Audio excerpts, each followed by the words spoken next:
Hi, how are you? It's Barbara Morrow here, and we're here to share teaching. So I'm just going to talk for a few minutes until a few more people come on, and then we'll start sharing some knowledge on grieving and how to move forward from that in your own life. So I did prayers earlier and smudged out the area and put the intention out there that only good energy is allowed in this connection, that only divine love, light, and energy is allowed here, and to block all negativity, any negative reactions, any triggers and stuff, that it all be blessed and purified and come back to everyone as essential solutions and lessons so that we can move forward. Once you understand what really happened in your life, it gets easier, a lot easier. So I was asked a couple weeks ago when I was up north if I can do a show on grieving and basically how to prepare for someone's passing, what to do during it, and how to maintain self-care afterwards. And this is based on my own experiences with losing a best friend in my teenage years, my first spiritual teacher, Andriana, that lots of family members, and also my Kamama, who went home 2 years ago in June. So I've done the widow teaching, so I know what it's like to go through that. Even the loss of a pet or misplacing something. So grieving is loss. It's anything that you don't have anymore. Loss, even going through a divorce, breakup, that is also a loss. So there's all kinds of different losses that we go through as a human being, and sometimes we don't have the understanding of what's going on with our mind, our body, our spirit, our emotions, and the energies that are coming to us, and what people are sending in pity or feeling sorry for, and what we can do to disconnect from it. So I'm hoping that I remember to cover all the topics. It's a lot. I didn't write any notes, so I'm winging it, and I'm good at that. So let's see. It was funny because like last week, even though it's been 2 years since Many Horses went home to the other side, I was up till 3 in the morning, bawling my eyes out, telling him, and I talk to him when I'm in those places, right? When I'm in a place of releasing and missing and feeling lonely, I'll talk to him, and then I watched one of my videos and I could actually feel my own healing energy, and I laughed because I was holding the phone and it was like, I healed myself and I went to sleep. Like I actually calm myself, and I don't normally watch my videos, and because it's mostly not wanting to see how silly I am or to judge myself, but I actually watched it and it's like, hell yeah, I'd hang out with myself. So it's the second video I actually watched of myself and it really helped me. I go back and I also watch his videos on YouTube and go back and listen to him because it's good reminders, and even though he's not here, his healing energy still emits from those videos, and you can still get the benefits even though he's on the other side. So I always revert back to his videos when I'm in a really low place. So use the videos, listen, and sometimes you'll hear things you missed the first time, and you can always go back and rewatch it. Like that's what I love about YouTube and Facebook video, is you can go back and watch. So if you miss anything, you can always go back and watch. So whenever a person is in a state of getting ready to go home, we heard about the 5 grieving stages, and I've done lots of research on all kinds of grieving. I read a whole bunch of grieving books because I needed to understand what's going on with me, what's going on in my mind, what's going on in my body with my emotions, the spirituality. I researched all kinds of gurus, mediums, and everyone had the piece of the puzzle. And then I know Many Horses and I had written a grieving book, and the grieving book helped me. I had to reread it. As much as I wrote it, I reread it, and I had to remind myself of the psychology of the cycle of life, that we're all born and we all pass over and go back home where we come from.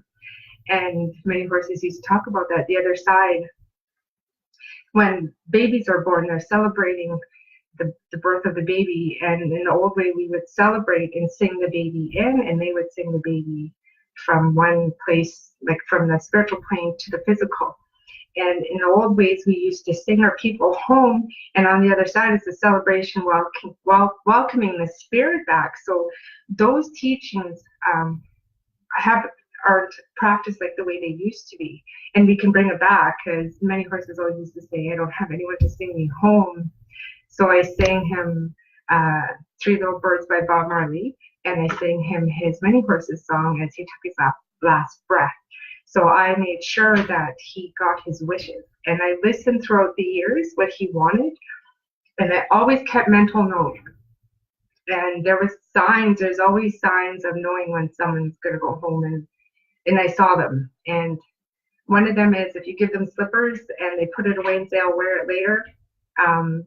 Normally in the old ways, you put new shoes on them when you put them to rest. So when I brought him slippers home for Christmas, he's like, "Oh, I'm going to put these away. I'll wear them later." And I turned my head and I looked at him really fast, and it's like, oh, my stomach dropped. I knew, I saw it. He kept talking about, when I go, you're going to always remember me. You're going to remember this old man shared with you. And I'm like, "Don't talk like that. Like, you're going to be here. We're going to do something, you know." So as much as you are a healer, as much as you know what to do and how to help people, when it's their time to go, it doesn't matter if you're prepared. It doesn't matter if you know what to do. It's still shock. It's still trauma. You still have to process. It doesn't matter how ready you are. So that's a reality. And as much as I was ready, it was still shocking to me. Every step was shocking to me. How I was treated and not included was shocking to me. And because for me at home, we do things for the person with their requests and for the love that we have for them. We do things, we donate our time, we donate our food, we make food, we help, we put money together for the casket, we put money together for the food, we put money together, and that's it, it's done. We do it for love. So it was an adjustment, and I understood because he had told me how things were here, and I was like, okay, I need to make this balanced, I need to work with them. And so I wrote out all of his wishes that he had told me over the years and presented it to them. And the good thing about it is we all united and we all did our best with the knowledge that we had. So, and he had always told me, people don't remember the old way of how you treat a healer. And because of that, there's going to be a resistance with what you share with them, but you do your best. So that's what I did. I did my best, and it was to honor him. And that's the whole thing, was the love and honor that I had for him. That was the whole reason why I had spoke up for him, put my foot down when I needed to, was because it's like, okay, you guys are listening. So, and so when he was in the hospital, we had always talked about when someone's in the hospital, before he was even in the hospital, how it's important to conduct yourself. If you go in and you're bawling your eyes out, you're bringing in like a whole bunch of negative emotions. So when people are in there laughing and having a good time and the energy's up, which is a healing energy, a joyous energy, and someone comes in and they start bawling, the energy in the room goes down. So now that negative energy is adding on to their sickness. So myself and other people would say, well, if you're going to cry, you need to go out. You need to go release outside and then get yourself back in balance, and then you can come in and visit, because we don't want to add to the sickness that's in his body. So it's like negative attracts negative. So because the sickness that was in his body was a negative source, that the negative would feed onto it. It would make it bigger than it should have been. So when you understand that, that's why we had asked people. We had even had to put posters up so that we could have privacy. And I got treated like shit because he needed a few moments in the bathroom, and they were pissed off because I didn't come to the door right away. And it's like wow, like there needs to be healthy boundaries. So you need to pay attention to those things that, yes, you've come out of your way to come visit, but please understand that when a person is sick and on their way out, they also need privacy, phone first, text first, make sure it's a good time. Maybe it's not. Maybe they're in with a doctor or a nurse. Maybe they're on a can, Maybe two people just need loving time alone. So it's all kinds of different things. So be respectful.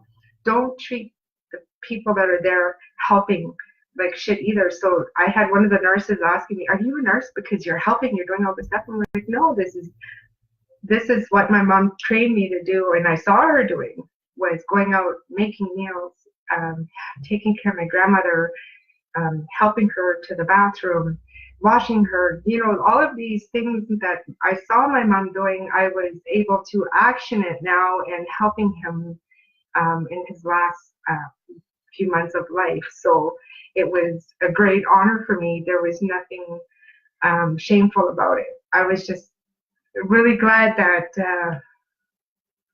my mom taught me that.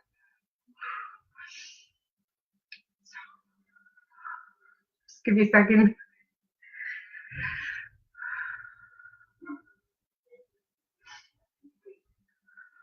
I told myself I wouldn't do this. So it's important to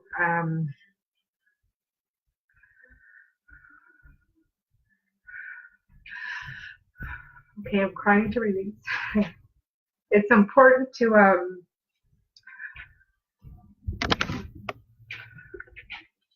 stay in that place of balance yourself. My mom said you don't cry in front of them, you don't freak out, you don't be emotional. So I would stay with him there in the hospital. I bought a bed and stayed beside him because I didn't like sleeping in the chair. So what I had done was bought a bed, and we had a hotel. I'd go and shower there and come back. So I'd always make sure someone was there with him. And every time I'd gone, he's like, "Where's Barbie?" As soon as I'd walk in, he would just like shine, and I'd smile, and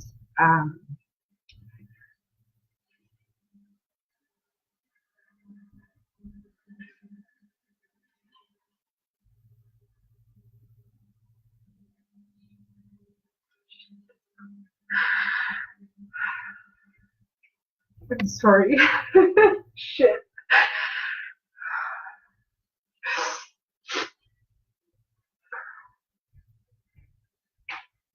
I would go to the hotel room, and that's where I'd bawl my eyes out. Or in the shower, I'd pray and plead to my guides to save him. I'll tell him, "Let me take the cancer of me young enough." They wouldn't. So I did everything I could to make it as comfortable and pleasant for him. And as exhausted as I was, I'd get up with him at night. I would help him, and it's emotionally exhausting. You'll go through the greatest trial of your life trying to keep.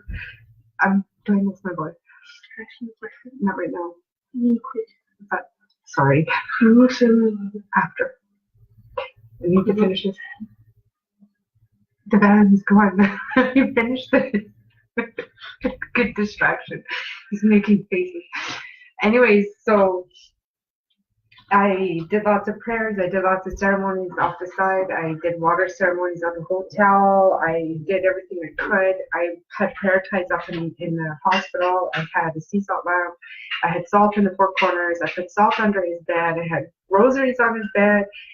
I would pull energy off him. If people came in and touched him when they left, I'd pull the energy off. Even shaking hands, I'd pull the energy off the hands. And it wasn't disrespectful to the people.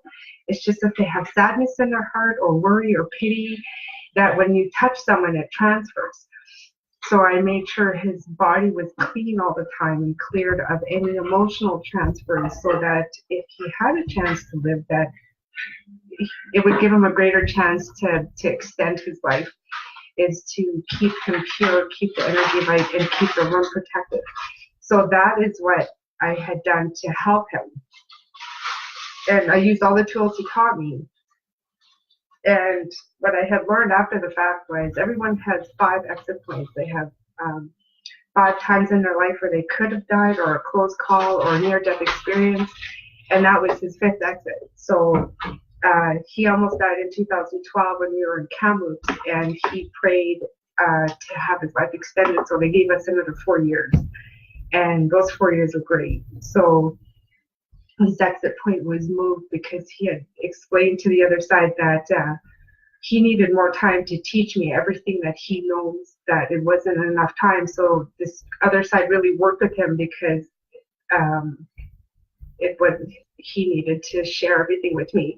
So that was the intention behind him and I coming together, was that he had someone to pass all the teachings on to, so it didn't go underground. He wanted to make sure that everyone still had access to it after he left.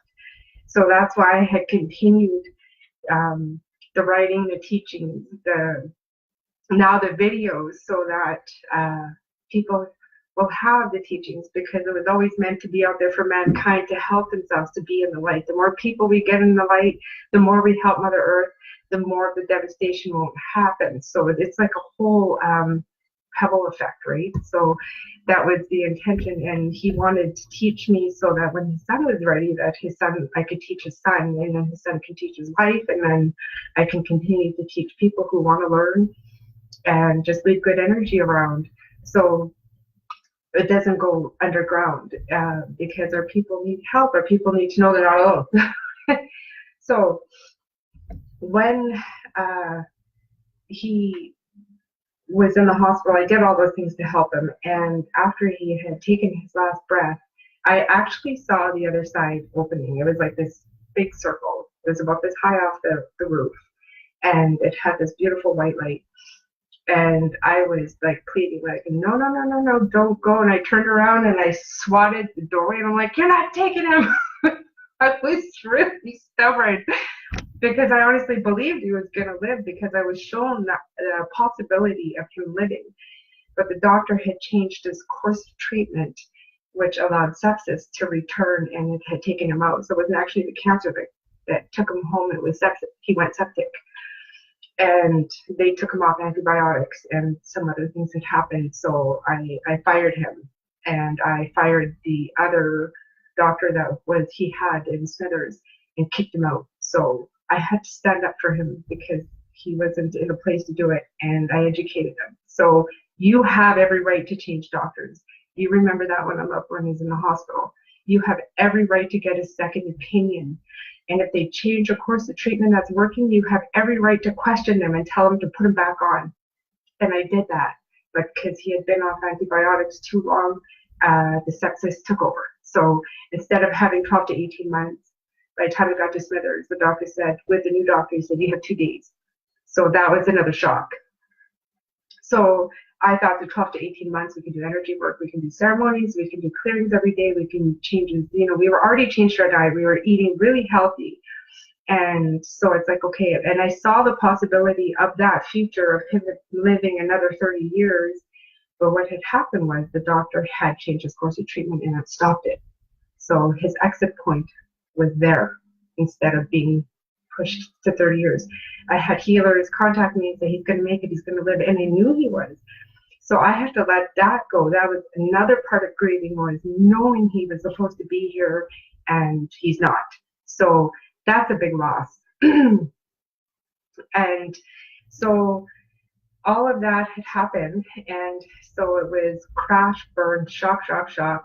And so it doesn't matter how much you're prepared or what you know about death and the stages of death. Like the 5 stages of death is for a person who's actually dying when they come into acceptance of it.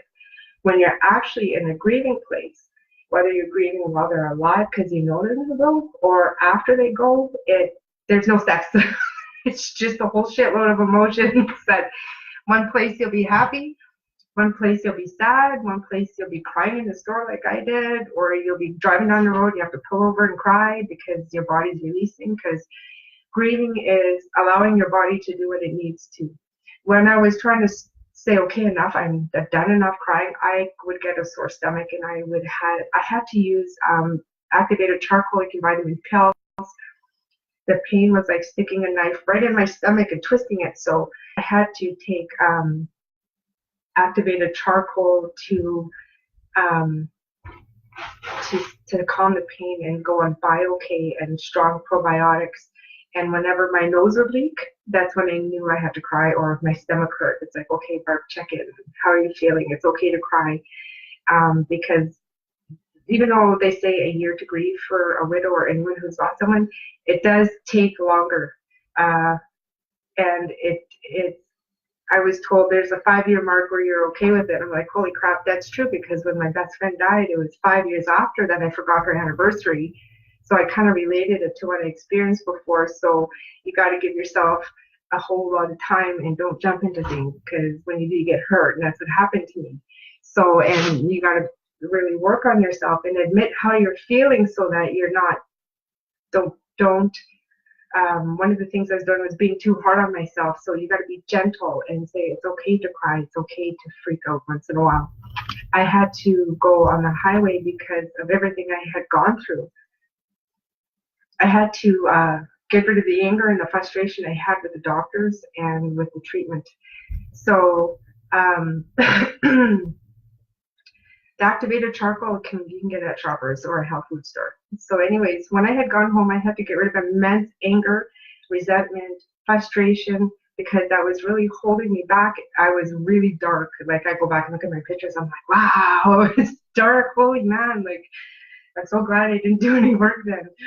And I just eased my way into it. So what had happened was I went on the highway, I dropped tobacco, and it's like, okay, I need to get this out. And I started talking. It's like, whatever I release, whatever I say, it's not to hurt or hit anyone.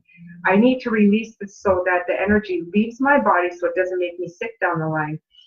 So I started talking like a trucker. Oh yeah, I was swearing at those doctors, giving them an earful, and telling them, like, screaming, you killed my lover, and crying to the point where I had to open the door and puke. That's the sickness leaving. Because if I didn't get rid of that, it would have caused me sickness down the line. So it's really important to do that. I had to do that probably 5 or 6 times in a course of 2 months that I was home, so that I can bring myself back. It's a process of letting the anger leave. It's a healthier way of doing it than having it stuck in your body and to have it cause you sickness down the line. And when you release it, then you're able to process everything, and you're able to put your pieces and your storyline back together, so that when you talk about it from beginning to end and pull the energy out as you talk about it, then you're healing yourself. So after he had passed away, I think, he went home to the other side.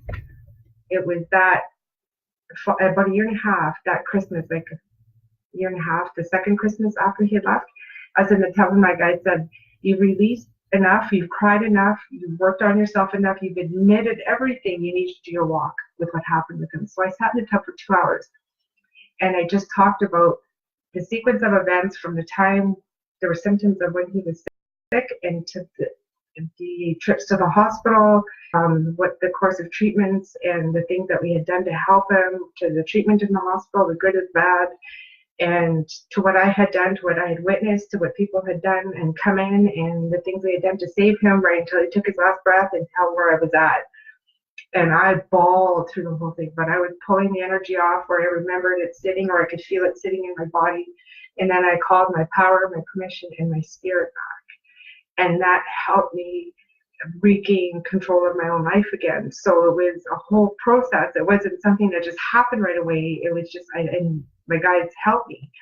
So that was how I had gone through that whole grieving process. I read lots of books. I wrote another book, a Grieving 2, so that people would know, okay, this is the psychology of what you can do, but these are the actual steps that you can do. You can do mirror talk. You can write 5 letters. So the 5 letters that I had wrote, many verses, had got me to do it before, and then I had learned to add more stuff to it, right? So there was 5 letters. The first one was all the emotional stuff, because we do feel rejected, we feel abandoned, we feel left behind, we get mad, we get angry, and we can't hurt them with that energy, but we have to release that. So I wrote it out, and it's like, I feel abandoned, and I'm angry that you left me behind, and we should have had more time. And I wrote an angry letter to him. I wrote an angry letter to the doctors, an emotional letter. I needed to get it out, not just to say it, but to physically write it. Because when you physically write it, it's almost like a completion of healing. So I wrote these letters. So the first one was the emotional release. The second one was regrets. shoulda, coulda, woulda, wishing. And I wish I could have done this. I wish I'd known this. It's like, I can't believe I forgot about this cancer treatment that we could have used. So I was beating myself up. So I had to write it out so I would stop beating myself up. So, and then the third one was the missing, what I miss about you.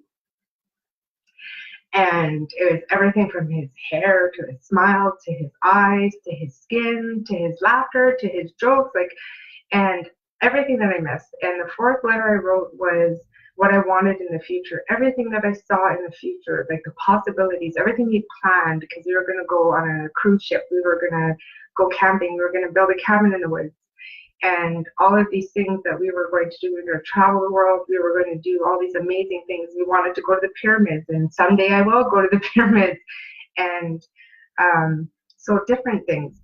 And those are the things we need to acknowledge too, is the goodness that we wanted in the future. And the last letter was everything he taught me, like the humor, the psychology, the ancient teachings, the paranormal stuff, like the protections, the prayers, how to conduct myself, like everything that he taught me, how he taught me how to be me again. He taught me to be comfortable in my skin. Like, he showed and shared with me the work, and I did it. So he was an amazing teacher. So when you take out anything negative, you got to put positive back in. So the first few letters is releasing all of that negative and then putting the love back in and remembering the goodness. So these grieving letters can be done for a loss of a dog, relationship, someone passing over, losing their spouse. It could be used for leaving your job. It could, so it could be being fired or quitting. So whichever you choose to do. But those grieving letters will help you see the whole picture so that you can understand more of what you went through and what you're lacking. And that whole process was after he had taken his last breath. Sleep changes. It really changes. I was up. I could stay up till 3 or 4 or 5 in the morning. Sometimes I can't sleep until the sun is up. And I would cry a lot at night. I would get up and go walk around the house. I'd wake up in the mornings and I'd look at his chair. It's like, oh yeah, you're not here. Oh yeah, you're dead. So I had to change the terminology. It's like, oh yeah, you're on the other side. I know your spirit's still here. So I had to change how I thought about things. Death isn't the end. Death is a transformation, because spiritual energy can't die. Energy can only be transferred. It can be shifted into something else. So he went from his spiritual body, went from his physical being on to a different plane of existence, which some people call humans. So that's where he's at. And when you do research, that spiritual plane is 3 feet above the floor. So in reality, he's closer to me than I give him credit for when I'm in that state of grieving. So I had to remind myself, he's only this high off the ground. Every time I think about him, he's near me. That's the old way when you remember those teachings. When you think about them, they're near you. When you talk about them, they're near you. And you can ask them to, like for me, I asked him to lay beside me, or asked him to hold me, or like let me feel you. And I even seen him in the mirror, like when I was walking by. It was before I had my tattoo here.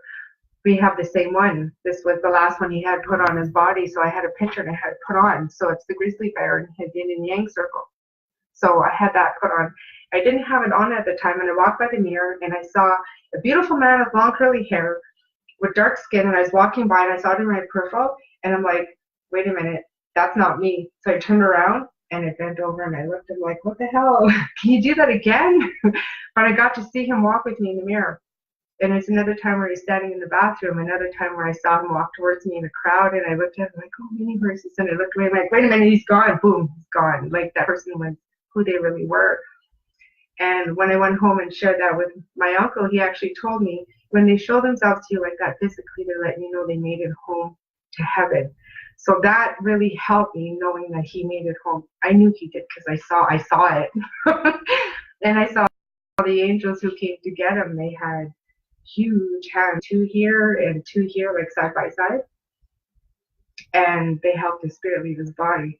And I watched it, and it was beautiful. I got to see his spirit leave his body. Like at the time, it's devastating. It was like I couldn't talk about it. And now I look back, it's like it was a beautiful thing. He had 2 beautiful angels take his spirit home, even though I closed the door. Gave him shit. So I yeah, so you get to see the beauty of it after you get through the harsh reality of what you had gone through. So when you come to a place of forgiveness, I couldn't remember all the good memories. Like about 2 months after his death, I'm like, where's all the good memories? All I remember is this crap. Like, what the hell? Once I started forgiving and releasing and writing letters, I just kept writing and stuff and burning it at night and stuff. So over time, once I got rid of all the ugliness that I was feeling and the things that I was hurt by or things I was angry at, that the good memories come back. And and when I did research, I'm like, okay, so why do we forget the goodness? We literally, our brains, when I had done research, our brain goes into a shock mode. It's like shock, trauma, survival mode. The brain will go into survival mode. Survival mode is a mechanism that we have to go through when we go through death so we don't feel the physical and emotional pain. Because if we felt it at the max, it might kill us because that's how intense it is.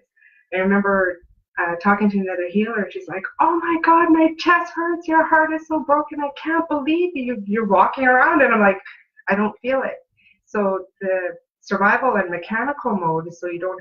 It's so that you can still live until you're ready to face that. And then when you're ready to face that, you can heal your own heart. And the healing of the heart is admitting everything that you've gone through, everything that you felt, even at the raw stages. And sometimes when we're having good moments or we're having a good week or a good few months and we haven't cried for a couple of weeks or haven't cried for a couple of days, we feel guilty, like I'm supposed to be mourning or I'm supposed to be stuck. No. Embrace the happy days. Embrace the happy moments in the beginning because they're really hard to find. And then you have to start creating them.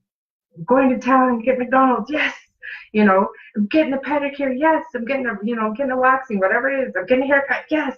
You have to teach yourself because I learned by feeling it. When you go yes, you literally feel the happy chemistry being released in your brain. Like if you try it now and go yes, you'll feel it. You can retrain your brain to release its own happy chemicals because what happens is when we go through the shock and trauma, we're used to being connected to someone that when we're no longer connected to them, we go through a dopamine withdrawals. We go through what cocaine users go through, massive withdrawals, massive depression.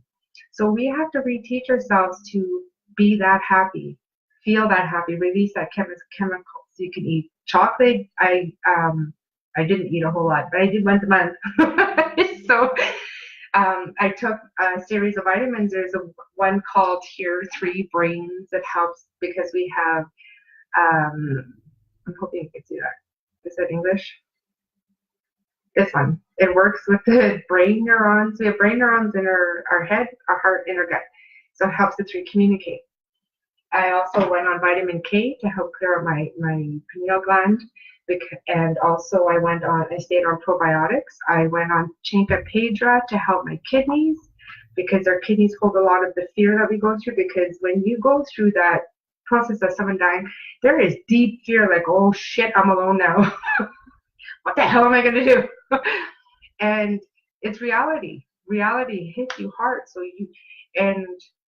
you don't feel when you're hungry. So it's good to have support. Like if you can have someone visit you, have friends and family bring you food, because there's times where the roommate I had at the time would bring me food. I'm like, I'm not hungry. And she's like, eat. And I start eating. I'm like, oh my God, I'm hungry. And I just like wolf it down. And that was like 6 o'clock at night, right? So you don't feel your body the way you used to. So you need to make yourself eat. If you're not going to eat, then you make sure you're on multivitamins and minerals, and also vitamin D, because that helps battle depression. I was taking like 4 to 12 a day. I know they say the max is 4. Take it easy if you eat fish, because you can have too much vitamin D. But I took 4 to 12 to make sure that I was helping myself get out of depression. I didn't want to stay in that state. I didn't want to stay in that fog. I wanted to come out of it. I wanted to feel a little bit normal. That's all I wanted to do is feel good again the way I did when he was alive. So that was my goal. I also I'm just trying to think what else I took. There was another one called Star of Bethlehem. It was a tincture. You put like 3 drops under your tongue. It's really good for deep grief. And I used that for about 2 months. So I used that right off the bat. And I made sure I stayed on emergency multivitamins and minerals, because we deplete our minerals when we're in a high emotional state. So even when you're with someone who is sick in the hospital and after, you need to maintain your mineral intake. So vitamins and minerals, you make sure you take those every day. I was taking 2 emergency every morning because of how much emotion I was going through and emitting, and feeling that my body was tired and drained. So I had to bring up my energy. I had to work for that. I just didn't expect it to happen. I had to actually do something about it. So our emotions deplete our minerals in our body. Okay, so it's important to know that. You need to stay on top of your mineral intake. You can use sea salt on your food, you can take emergency, or you can take a multivitamin that says with minerals. Make sure it says with minerals. What else helped me get through depression was magnesium. I made sure I had magnesium and the multivitamin minerals. And you always make sure you watch out how much of the daily intake is, because some vitamins you can overdose or take too much. It does the reverse reaction. So you want to stay within the guidelines that are put out there. So I did lots of research on what I was taking so that I wasn't causing harm to my body, because I couldn't feel shit. I couldn't feel anything. So that is what I had to do to help myself. And when someone goes home, make sure you have all their wishes written down. You can have a video recording. You can have a will if you don't have a will. Even if you're on reserve, you can have a will so that it's clear in people's mind. If you know there's going to be resistance, have a video. If you know, like, really, really protect your butt. Really, really have good backup so that people are respectful of their wishes. So that's what I had done was I had wrote it out for them, because it was like, okay, when we get back to Smithers, we're going to contact a lawyer, we're going to do this, we're going to do that. And by the time we got to Smithers, we had days. So we didn't get the will done, we didn't get anything done, because it was such a shock and it was so fast. So it's really important to do that. It's really, really important to be prepared and to make sure your family knows your wishes. Talk to your children, your aunties, your uncles, and to make sure that their wishes are followed, because when you're working with a person who has been, like, the old way at home is you put their stuff away for a year. If you usually put it outside your home, you box everything up, put it outside your home, because if they had sickness, a sick energy, they're going to go into the items that they use, especially the clothes that they use the most, and their bedding and stuff like that. And you put it away for a year, you let it rest, and you allow Mother Earth and the energies to be reabsorbed to Mother Earth, so that whoever takes the item, they're not taking on their sickness, because the energy of the sickness is in their items. And if you're a healer, and you're a powerful healer, and you're a good healer, and someone who touches their stuff, and if they have a demon in them, that demon's not going to like it, and it's going to attack that person. So you have to be careful who touches healer stuff. You have to be trained, you have to be clear, you have to be level-headed. So I had to explain this without scaring them, in a way that it's for your safety, it's for your protection, that I need to pack his stuff and put it away for a year, and nobody's getting it. His wishes were this is how it's going to be handled, because healers are handled differently than regular members. I was not going to let anyone in my house. No way. Because healers are handled differently. And not just anyone was going to wash his body. So there was different rules, different things for a healer that they didn't know and they didn't understand. And I got treated like shit for it. And judged about it. And I got accused of killing him and witchcraft and, all of this stuff. And it's like, why the hell would I kill someone? I was with him for 7 years. Like, I traveled the first 2 years, the last 5 years were together. Like, calm down. This was the person that I loved, and I would have taken on all the cancer if my guides let me. And that was one thing that I did when I was at his feet. I was praying, and you control sickness from the feet. I had my hands under his feet, and I was praying, and I was telling my guides, let me take all the cancer. I didn't even tell him I was doing this. This is how gifted he is. And I was praying and I started breathing and I started pulling from his body to pull the sickness into me because I'm young enough, strong enough, I can handle it. He looked at me and he's like, no. And I'm like, what? He's like, you're not taking it. And I was just like, but I'm younger than you. I can do it. He's like, no, don't take it. It's not yours.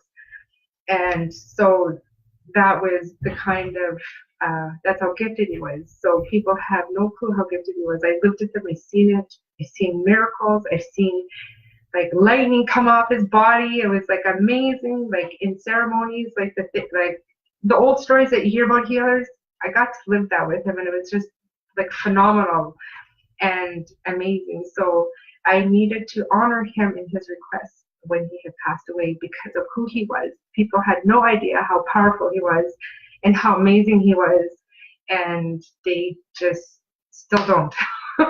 So we'll pray for them. You know, they don't know.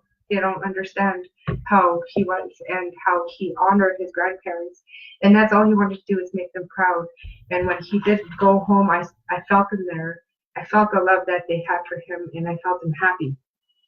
And as much as I was depressed and broken and didn't want him to leave and being selfish, I knew he was in a better place. And he got to see his guides. He got to be with his grandparents, and he did make them proud. And he, you know, I felt that. I seen it, and I still talk to him. And I think that's one thing I'm really grateful for, is the ability that I have to hear spirits, that I'm still able to communicate with him from the day he died. He would put his head on my shoulder. He's like, watch this. This is going to happen. And I'd watch it, and it would happen. Watch this. This is going to happen. So through the whole process, he was still joking in my ear, like talking to me, right?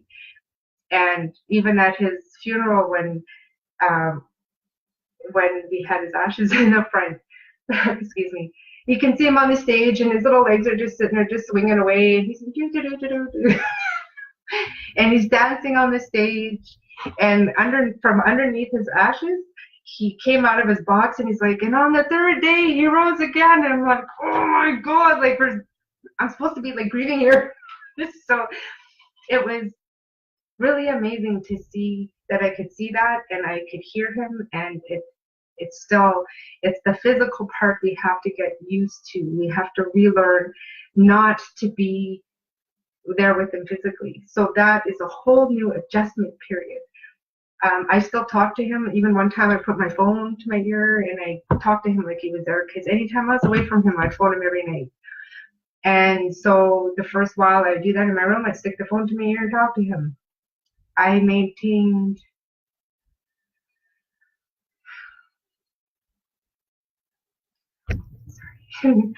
so I would put coffee out for him every morning.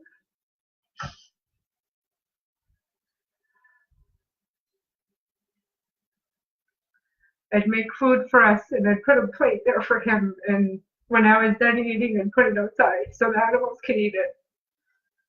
I maintained the normalcy I could to wean myself off of him not being there.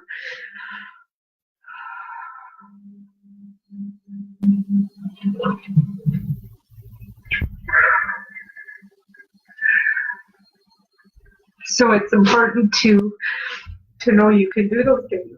Make him coffee, put it out. I buy his favorite takeout, bring it home. I buy one for me and him, and then put it out after I'm done eating. I put his food in front of him where he usually sits, and I'd sit where I'd sit, and I would face him the way I used to, and eat, and then put the food out.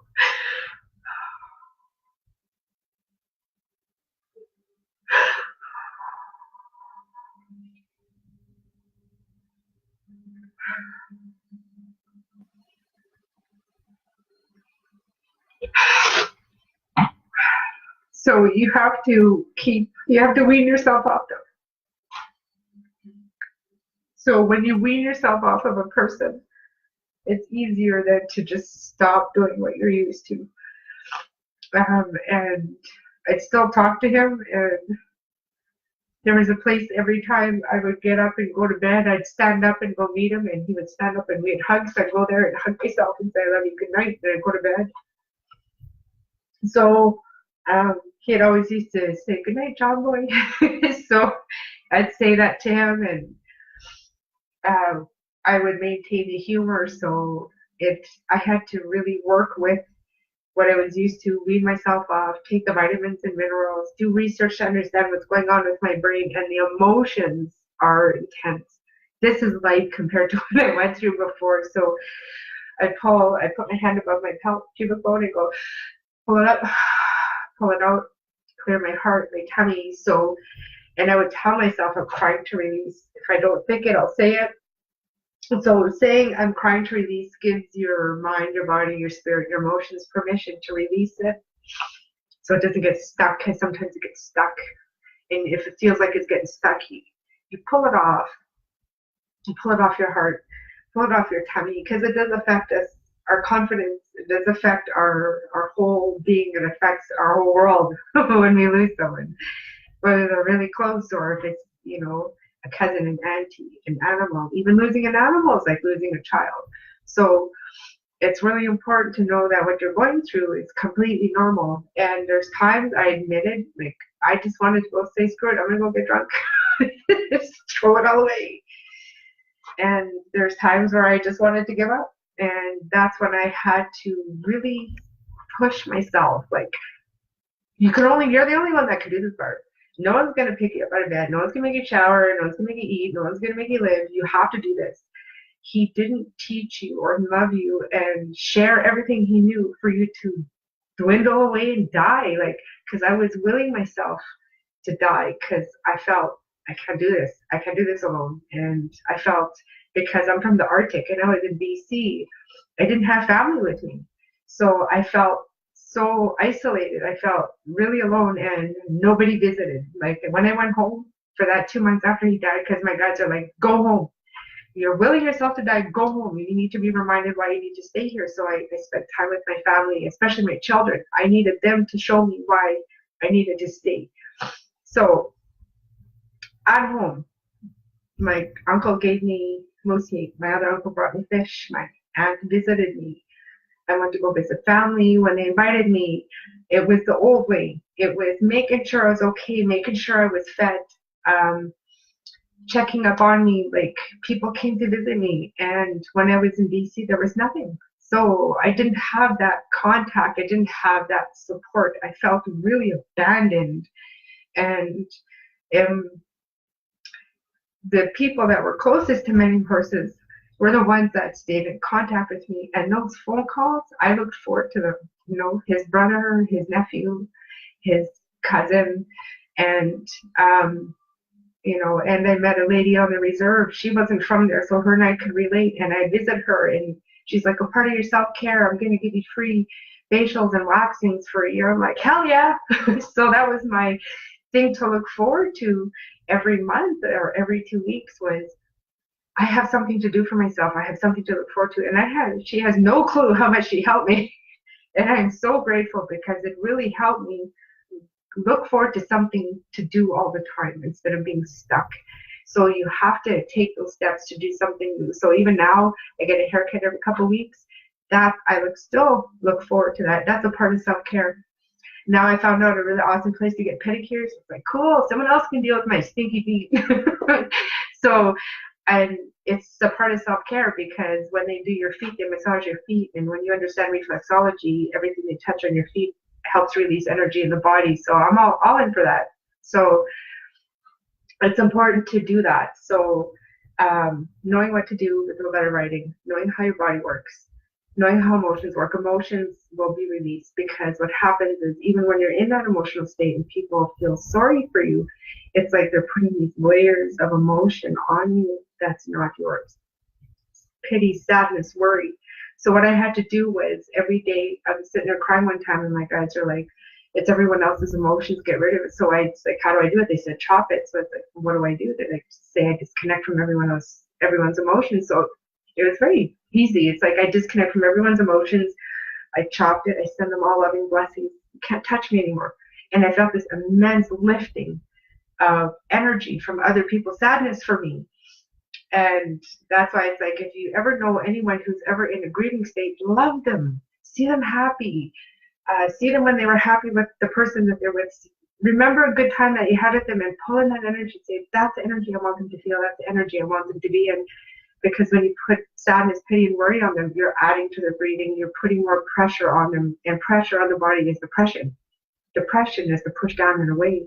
So when a person is depressed, it's immense pressure on the body, and they isolate themselves, so now they're away. So when you understand the wording and the energy of it, then you can actually help someone instead of contributing to their grieving, their pain, their sadness. So love them, be kind.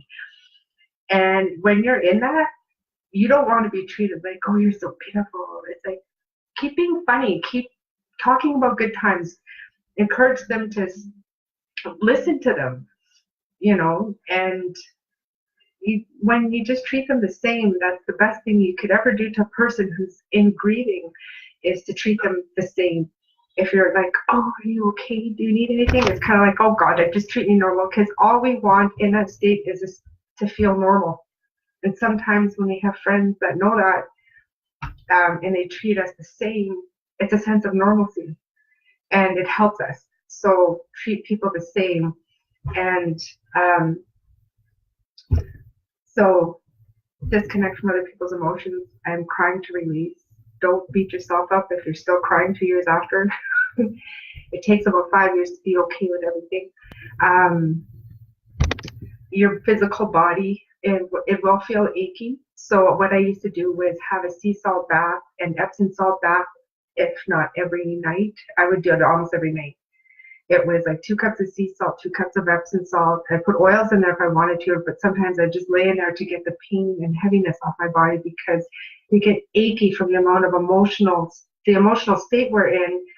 And if we're going through attacks, if we're going through judgments, gossip, and lies, we're not only dealing with a grief, we're dealing with the energy coming into our home and into our body from people thinking and saying and gossiping and lying about you or whatever's going on. So, oh, she didn't really love him, or she didn't really know him, things like that, right? And I had people attack me or say things to me on Facebook that I had to block, because they were saying stuff like, well, I knew him first, I had a relationship, and many horses was telling me, he's like, one thing I want you to have clear in your mind, Barb, you're the first person I let in.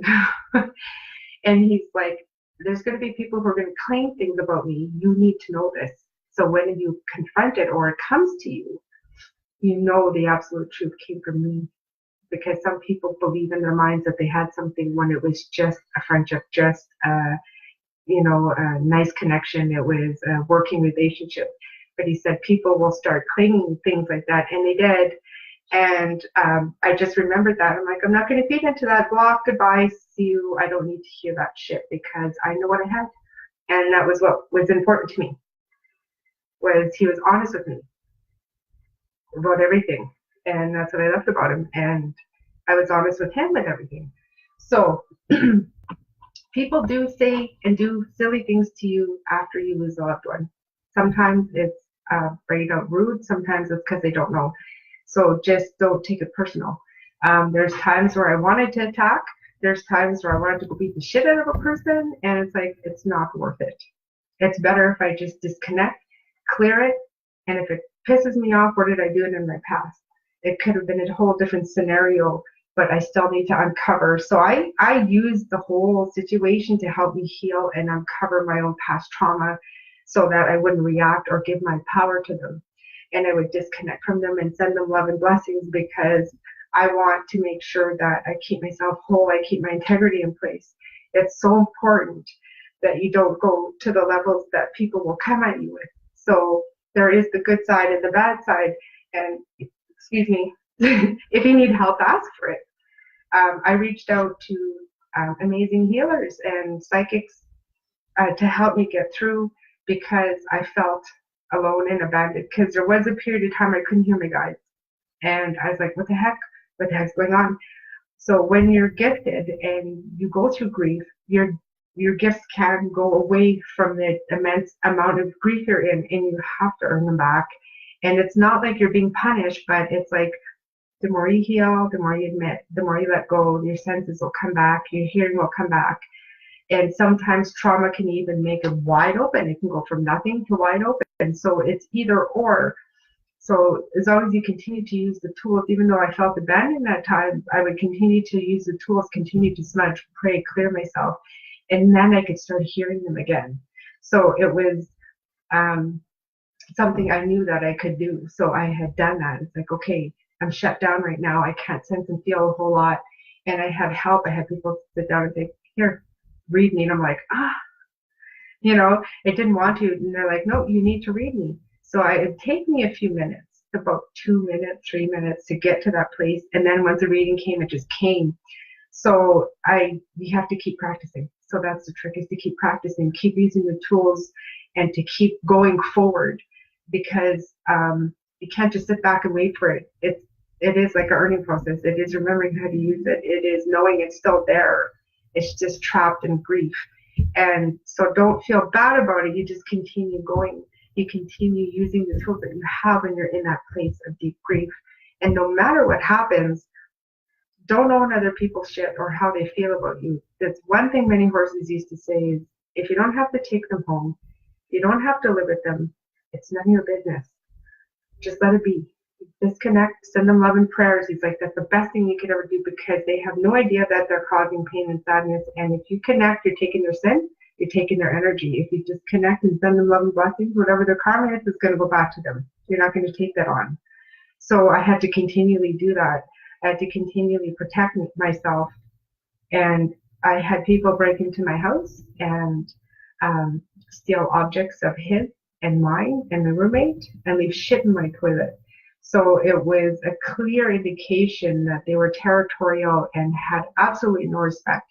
And as soon as I walked in, I felt it. 2 women and a man. I seen it. And it's like, okay, you guys don't know that many horses train me, and I know how to focus and read into energy. So I was raging angry, like freaking out, crying, screaming, saying that's enough bullshit. So I had to talk to my guides, ask them to forgive them, not to go after them, not to hurt them. And I had to do prayers and ask many horses to forgive them too, because they don't know any better. So I really had to go. I went through a lot of things. Stuff was stolen out of my yard, and things like that. So I needed to move, and I did. I made that move, and it was the best decision I made, was to get out of that environment, because it wasn't my home, and I wasn't welcome, and I could feel it. I just needed to stay there for a year to let his stuff rest, and then I could leave. So that's what I did. It was just a little over a year, and then we had left. So it was about safety. It was spiritual safety, because I was getting attacked nightly. I was watching demons walk in my house. I was watching little demons, big demons. I was hearing stuff hit the wall. I could hear knocking on the wall. So it's like, and it doesn't scare me, because many horses and I had already experienced that, and he showed me what to do and how to get rid of it, that it couldn't come in. So that was one thing I was grateful for, and still grateful to this day, is that he had shared all of that knowledge with me, so that I'm okay. I didn't run away scared. I didn't tuck tail and run. Like, nope, I'm going to stay here. I'm safe. I know how to protect myself. So it's all kinds of different things that you go through. Everyone's story is different. Everyone handles it differently. So you always have to remember, when a person passes away, it's about them, the person who passed away. It's what their wishes were. It's what they asked for. It's honoring their spirit and their lifestyle and who they were, not like who they were in their healed state, not who they were in their past. Because all I heard was who he was in his past. I'm like, okay, you guys don't know him now. That's the person I know. But it's really cool and funny hearing these stories. But this is the person I know. So when we did a celebration of life, it was the plan to show off what he taught us, as all of us students that were there. And there's a group of, I think, 6 or 7 of us women that sang a finishing song.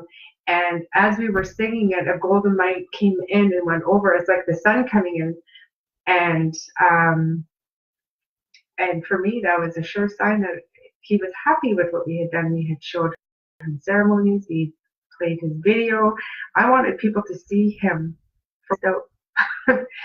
and for what they didn't get to know that side of him. So that was the amazing thing, was now you see him.